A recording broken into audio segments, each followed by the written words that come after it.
Was the January 6th storming of the US Capitol a self-coup?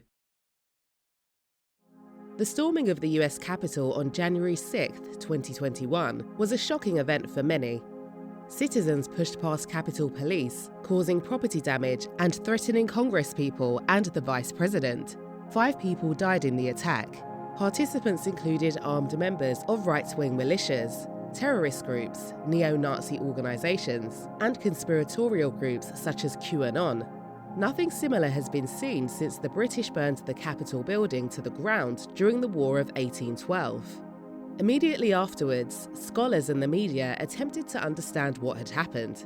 Commentators had a range of viewpoints, describing the event as an insurrection, a mob invasion, sedition, a legitimate protest, a rebellion, and a coup. Distinguished Professor David Payan-Berlin at the University of California, Riverside makes the case that the storming of the Capitol was an attempt at a presidential self-coup. Using the conceptual components of a self-coup, he and his colleagues, Thomas Bruneau and Richard B. Getz Jr., analysed the events of January 6th and compared these to 8 other self-coups in other nations. A self-coup occurs when a national leader coercively interferes with other branches of government to retain or expand power.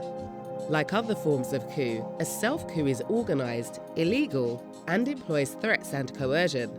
In contrast to other attacks on government, they are initiated by the executive leader to suspend or impede a non-executive branch of government. As executive leaders may have no coercive means at their disposal, they need co-conspirators, which can include armed forces, political allies, civil society groups, and individuals. So, does this describe the events of January 6th? They were indeed organised, illegal, and used threats and coercion.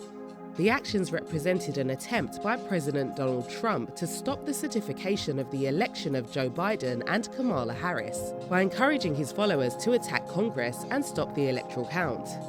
While this attempt failed, it was the culmination of long-term efforts by President Trump to cast doubts about the democratic electoral process, as well as to give encouragement to violent right-wing organizations through speeches, tweets, and statements.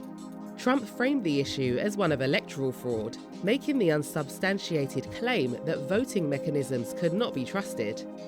So, what makes one self-coup successful and another unsuccessful? Professor Payan-Berlin and his colleagues argue that whether or not the armed forces back the coup plays a pivotal role. While Trump closely integrated himself with the armed forces in a bid to win their support, he failed to obtain military backing for the self-coup, and it ultimately failed. Military support was critical to the fate of all other self-coups analysed by the team.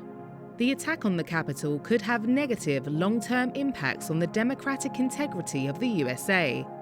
Therefore, understanding how self-coups work is vital, and it is equally important for the armed forces to be politically aware. Thankfully, US military leaders had already become aware of Trump's political tactics and were skeptical of following his lead.